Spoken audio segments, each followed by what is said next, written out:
Hi listeners! Isa na namang kapanapanabik na kwento ang inyong mapapakinggan ngayon. Bago tayo magsimula, huwag kalimutang mag-subscribe sa aming channel at i-click ang notification bell para lagi kayong updated sa aming mga bagong uploads. Malaking suporta ito sa amin at malaking tulong para makagawa pa kami ng mas marami at mas di kalidad na content para sa inyong lahat. Maraming salamat at simulan na natin ang ating kwento. Umupo na kayo, mag-relax, at ihanda ang inyong sarili sa isa na namang kwentong tiyak na magdadala sa inyo ng iba't ibang emosyon. Marami ang nagsasabing puro malalaswa raw ang nangyayari sa call center. Kesyo laganap daw ang kabitan. At tuwing team building, meron mga bembangan na nagaganap. May mga relasyon na nasisira. May mga landian at nagiging magjowa. Well, based on my experience, masasabi ko na totoo yun. Marami talagang ganap sa call center industry. Dahil sa sobrang stress ng trabaho namin, minsan nagiging stress reliever namin ang makipagbimbangan. Meron pa nga na iba dahil hindi na kayang magpigil sa fire exit, nagbebembangan. Minsan sa sleeping quarters. Tapos yung mga part naman ng LGBTQ community, nakikipag-trip sila sa mga banyo na bakante or kung saan walang pwedeng makakita.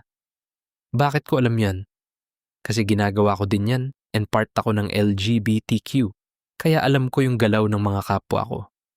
Marami ang nagsasabi na madali lang daw ang trabaho sa call center. English lang naman. Nakaupo ka lang buong shift. Sumasagot ka lang ng tawag. I have to disagree. Sobrang hirap ng trabaho sa call center at madalas hindi yun nakikita ng mga taong hindi pa nakakaranas nito. Hindi lang kami nagsasalita ng English or sumasagot ng tawag. Kailangan naming ipaliwanag ang mga komplikadong bagay tulad ng billing, disputed transactions, bank activities, account security, at financial information. Kahit hindi naman kami accounting or finance graduates. Sa technical support naman, kami ang unang nagsosolve ng problema ng customer. Nagti-troubleshoot kami ng internet, software, devices, at iba't ibang systems kahit hindi kami computer programmers o IT graduates. Kapag may irate o galit na customer, hindi sapat ang alam mo lang ang proseso. Kailangan marunong kang makinig, umintindi, at pumili ng tamang salita para mapakalma sila. Sa maraming pagkakataon, para na rin kaming psychologists. Pinapakinggan ang frustration nila at tinutulungan silang maramdamang may nakakaunawa sa kanila. Habang ginagawa namin ang lahat ng iyon, sabay-sabay din kaming nagna-navigate ng iba't ibang tools at systems. Nagbabasa ng knowledge base, naghahanap ng tamang resolution, nagdo-document ng notes, nag-a-update ng account, at tinitiyak na tama ang bawat impormasyong ibinibigay namin. Lahat habang tuloy-tuloy ang pakikipag-usap sa customer. At hindi pa doon nagtatapos. May performance metrics kaming kailangang maabot. Kailangan naming panatilihing mataas ang customer satisfaction, mababa ang handling time, maayos ang quality scores, at minsan pati sales targets. Isang maliit na pagkakamali lang, maaari nang makaapekto sa performance namin. Dagdag pa rito ang night shift, puyat, pressure, at sunod-sunod na mahihirap na tawag. Minsan, pagkatapos makipag-usap sa isang galit na customer, wala ka pang 1 minuto para huminga dahil may panibagong tawag na agad na papasok. Kaya sa tuwing may magsasabing, madali lang naman ang trabaho sa call center, napapangiti na lang ako. Dahil alam naming mga nasa industriya kung gaano kabigat ang responsibilidad na dala ng bawat tawag na sinasagot namin. Ako si Martin, 24 years old. Isa akong call center agent. Kung tutuusin, wala akong panahon para makisali sa mga usap-usapan. Habang ang iba ay abala sa pagbuo ng love team, paghabol ng bagong kafling, o pakikipag-inuman pagkatapos ng shift, ako naman ay abala sa pag-iisip kung paano pagkakasyahin ang susunod kong sahod. Breadwinner ako. Ang tatay ko ay halos araw-araw umuuwing lasing. Kapag may pera, alak ang inuuna. Kapag wala, galit ang inuuwi sa bahay. Ang nanay ko naman ang tahimik na sumasalo sa lahat. At ako, Ako ang inaasahang magbayad ng kuryente, tubig, internet, gamot, at pagkain. Minsan naiisip ko, hanggang kailan kaya ganito? Bawat cut-off, parang dumadaan lang ang pera sa palad ko. Wala pang isang oras, pagkatapos pumasok ang sahod, may nakaabang ng bayarin. Rent, bills, utang, allowance. May dalawa akong nakatatandang kapatid. Pareho na silang may sariling pamilya at mga anak. Paminsan-minsan naman silang nagbibigay kina mama, pero hindi iyong palagian. Naiintindihan ko naman dahil may sarili rin silang mga responsibilidad. Kaya sa huli, halos sa akin bumabagsak ang karamihan sa gastusin sa bahay. Naiinis ako sa dalawa kong ate at kuya. Minsan naiisip ko, paano kaya kung hindi muna sila nag-asawa?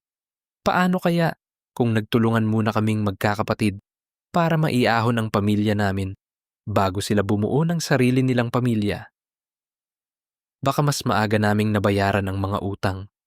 Baka hindi araw-araw nag-aalala si mama kung saan kukuha ng pambili ng pagkain at pangbayad sa mga bayarin. Baka hindi sana ganito kahirap ang buhay ko. Hindi ko sana sila pasan ng mama at papa ko. Halos wala nang natitira para sa sarili ko. May mga gabing gusto ko na lang umiyak habang nakatitig sa banking app ko. Pakiramdam ko, kahit gaano ako magsipag, parang hindi sapat. Normal pa ba to? Ganito na lang ba habang buhay? Minsan naiinggit ako sa mga katrabaho kong tila walang iniisip kundi kung saan kakain pagkatapos ng shift. Samantalang ako, nagbibilang kung sapat pa ba ang laman ng wallet ko hanggang sa susunod na payday. Dahil malakas ang ulan at hindi ako agad makauwi, napilitan muna akong magpalipas ng gabi sa sleeping quarters para makapagpahinga. Hindi ko na pinilit umuwi kasi ang lakas talaga ng ulan. Habang nakahiga ako, nag-open ako ng G. App ko para maghanap ng makakatrip dahil malamig at nagiinit ako. Habang nagtitingin ako sa G app ko, ang daming naka-online at malapit sa akin hanggang sa meron nag-chat sa akin. Ang lapit mo ah, anong trip mo? Tanong niya. Kahit ano, sagot ko. Top, bottom or Versa? Tanong niya. Versa. Pero side lang gusto ko now. Gusto ko lang sumubo. Ikaw ba anong trip mo? Tanong ko. Pwede naman side. Kahit ano basta masasarapan ako. Sabi niya. May alam ka bang place? Tanong ko. Meron. Sa fire exit sa 11th floor. Sagot niya. Wait, anong building ka ba? Tanong ko. Building B. Ako. Sabi niya. Same pala tayo ng building. Mag-send ka na nga ng picture baka kilala kita. Mahirap na. Sabi ko. Nag-send siya ng picture niya and pag-open ko ng album niya. Medyo nakahinga ako ng maluwag dahil hindi ko naman siya kilala. Ikaw din mag-send ka ng picture mo. Sabi niya. Nag-send ako ng picture sa kanya tapos nag-reply agad siya. Ano game ka ba? Subuan tayo. Sabi niya. Sige, game ako. Saan tayo magkikita? Tanong ko. Sa 11th floor na, doon sa fire exit. Sagot niya. Sige, lakad na ako. Sabi ko. Okay, alis na rin ako. Sagot niya. Bago ako umakyat sa 11th floor, dumaan muna ako sa CR para mag-ayos at maghilamos. Tapos sumakay na ako ng elevator pababa ng 11th floor since nasa 17. Floor ako.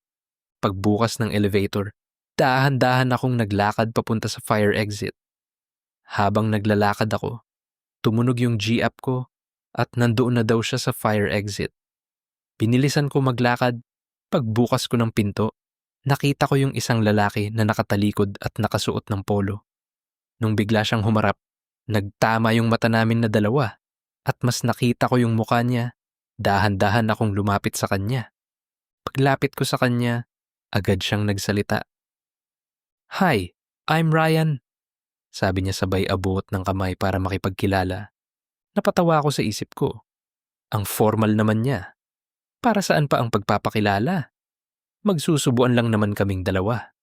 Pero inabot ko rin ang kamay niya at nagpakilala.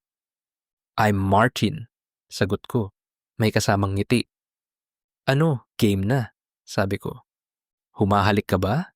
Tanong niya. Pwede naman, sabi ko.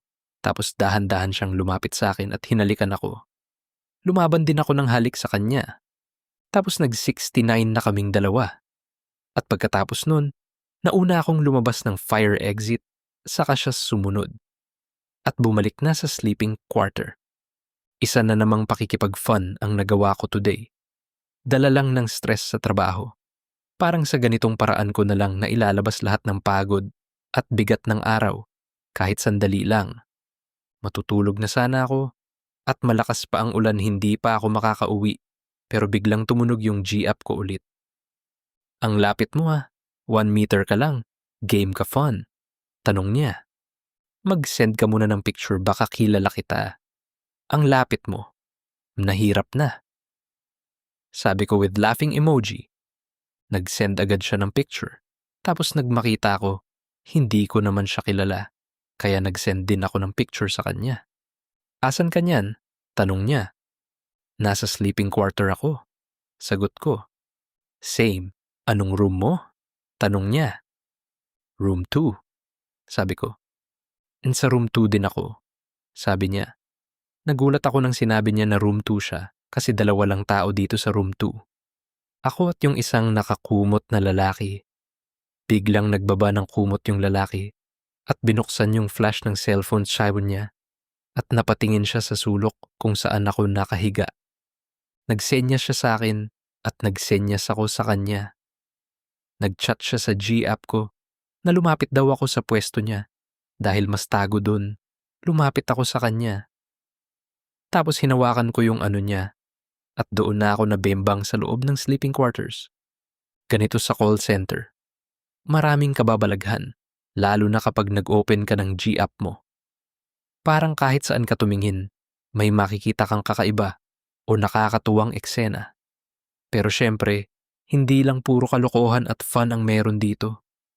Masaya rin talaga sa call center sa ibang paraan. Dito mo makikilala ang iba't ibang klase ng tao. May seryoso, may joker, may tahimik, at may sobrang energetic. Iba-iba man kayo ng personality, natututo kayong makisama at mag-adjust sa isa't isa. At kapag training days, parang bumabalik ka ulit sa pagiging estudyante. May lessons, may activities, may groupings, at syempre may konting kaba sa bawat assessment. Pero sa totoo lang, training ang isa sa pinakamasayang parte ng pagiging call center agent. Dahil doon nagsisimula ang lahat. Doon ka huhubugin, doon mo makikilala ang mga makakasama mo, at doon mo mararamdaman na kaya mo palang gawin yung trabaho. Isa sa pinakamalungkot na bagay sa call center, yung tipong sobrang close mo na yung isang tao.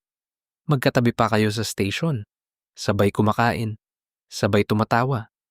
Tapos bigla na lang, isang araw, wala na siya. Magugulat ka na lang na nag-resign na pala, nag-awol, o lumipat sa ibang company na mas malaki ang offer. Ganun lang kabilis. Parang kahapon lang magkasama kayo, tapos ngayon, memory na lang. Doon mo marerealize na totoo yung people come and go sa call center. Kahit gaano kayo ka-close, darating at darating yung time na kailangan nilang umalis para sa growth, para sa mas magandang opportunity, o minsan dahil napagod na rin. Masakit siya, oo. Lalo na kapag nasanay ka na andyan sila sa tabi mo. Pero ganun talaga ang buhay sa ganitong industry. Temporary lang minsan ang mga tao, pero yung mga alaala at pinagsamahan, yun ang nagtatagal. Kaya ikaw na nakikinig ngayon, kung gusto mong magtrabaho sa call center, ituloy mo na. Marami kang matututunan at malalaman. Hindi lang tungkol sa trabaho. Matututo kang makipag-usap sa iba't ibang klase ng tao, umawak ng pressure, at maging mas matatag sa bawat hamon. Dito mo matutuklasan kung gaano ka ka-patient, kung gaano ka katibay, at kung paano ka babangon kahit pagod ka na. Makakahanap ka rin ng mga taong magiging kaibigan mo. Minsan parang pamilya na rin. Mga taong makakasama mo sa puyat, sa tawanan, at pati sa mga araw na gusto mo nang sumuko. Oo, hindi siya madali. May stress, may pagod, at may mga taong darating at aalis. Pero lahat ng yun, parte ng journey mo. Kaya kung may pagkakataon ka, subukan mo.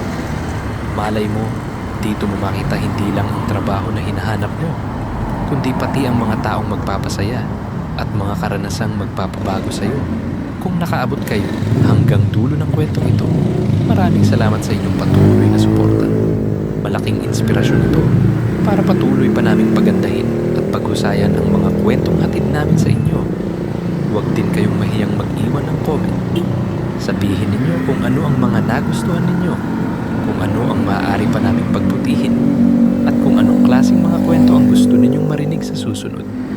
At para lagi kayong updated sa mga bagong uploads at behind the scenes ng aming content, i-follow ninyo kami sa X, Instagram, TikTok, Facebook, at YouTube sa The Vibe is Unfiltered. Huwag din kalimutang mag-subscribe at i-click ang notification bell para hindi ninyo ma-miss ang aming mga susunod na kwento. Maraming salamat sa inyong panunood at pakikinig. Hanggang sa susunod na kwento, dito lang sa The Vibe is Unfiltered.